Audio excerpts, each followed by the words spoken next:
YouTube. Welcome to Double D Homestead.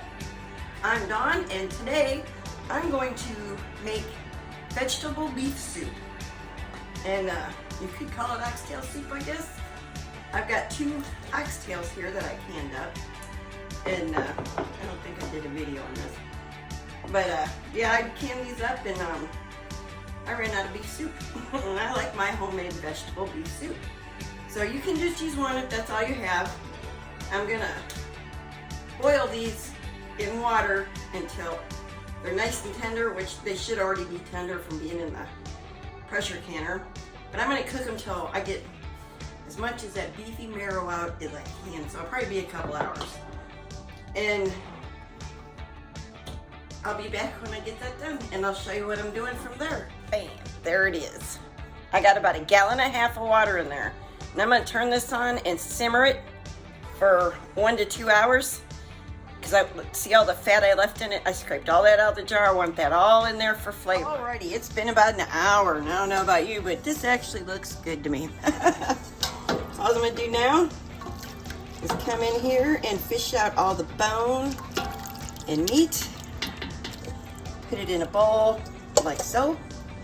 And I'm gonna let that cool for a minute and take it off. That's what 2 cooked oxtails look like. And with YouTube magic, I'm gonna show you how much water I put in. All right, while the meat's cooling off there for a few minutes, I am going to add about 2 pounds of potatoes. And I've got dehydrated celery and dehydrated cabbage. And I'm going to put about 1 cup of cabbage in there, because that is a lot of cabbage. I love cabbage in my soup, don't you? So I'm going to do about 1 cup in there.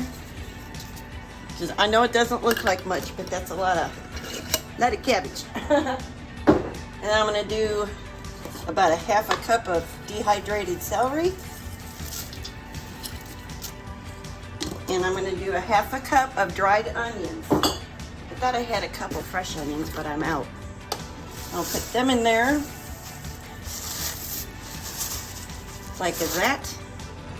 And I'm gonna let this simmer for about 5 or 10 minutes, just until everything rehydrates and the potatoes start to get a little bit soft. Not too soft, just start cooking. Alrighty, see how it's starting to come back good? That's what I was looking for. See that? Oh, don't it look good? It smells so good in here right now. All right, I got my beef. It's going in.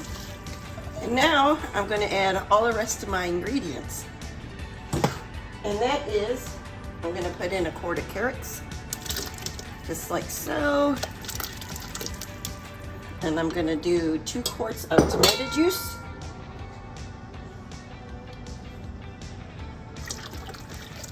Just like so. Scrape it out. I don't want to leave nothing.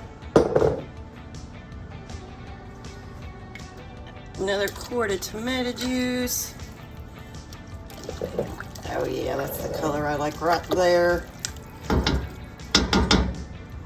quarts of green beans.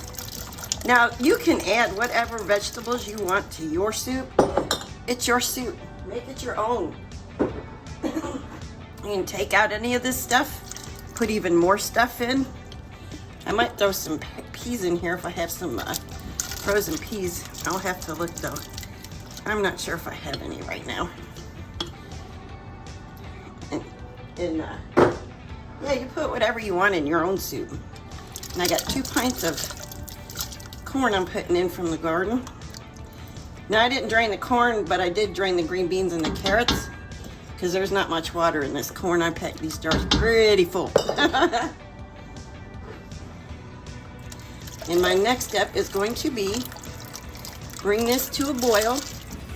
And while this comes to a boil, I'm going to get my pressure canner out and get it nice and warm. And we're going to hot pack this so we have lots of soup on this shelf. Alrighty, I got the soup done, and I got my canner already heating up, and it actually is full. I have to get another canner out now. But this was so heavy I couldn't carry it over here. So I had to get half of it out before I could carry it over here. So anyway, I want to show you how to jar this up the right way. And for that, I'm gonna bring you in really close. This is what I got going on, and always make sure your jars are clean and sanitary. And all I'm doing is stirring it, so I make sure everything's mixed up through everything I want everything in the jar. You know, I don't want the good stuff to be down in the bottom and just have a jar of juice. And then you just fill your jar to 1 inch headspace, like this, little time. And I still haven't bought a new ladle, y'all. And then, that's right on the money. What you need is a clean paper towel with vinegar on it, because this has fat in it, and you want to wipe the very flat part of this really clean. Make sure nothing's on it. And then you get your lid and ring and put it on. And I'm having technical difficulties over here. Just like so, just like so. And this is very hot, and I gotta hold it with something. And then just like that, fingertip tight. Don't reach down on it. And that's it. It's all canned. And I'm gonna finish canning the rest of this up, and I'll be right back. Alrighty, you all. I got 16 quarts of soup in here. Not in here, but all together. So I'm gonna run my big canner back there, this canner, and then I'm gonna have to process another batch. So I gotta break the old Presto out for this one. And you cook this for, once it's up to pressure, you cook it for 90 minutes. Now this one doesn't self-vent. I'll put the vent on after this steams for 10 minutes. And I will get to making a video on the 2 different canners and how they both work. That's just not today's video. So I'll be back when they're done. And check your manufacturer's directions on how you use your canner if you don't know how to use it. Alrighty, you all. They are done. It was 10:30 last night before I got finished, so just finishing this video this morning for y'all. I got 15 quarts of soup ready to go. You can put pasta with it, you can put rice with it, and really stretch it. And it's meals that are ready. And I want to thank everybody that is new here and subscribed. Thank you so much. And also a big thank you to everyone that comes back every day. I so much appreciate it. And if you're new here and you like what you see, you want to stick around, subscribe. Give me a thumbs up, y'all. Take care. God bless you. And thanks for watching.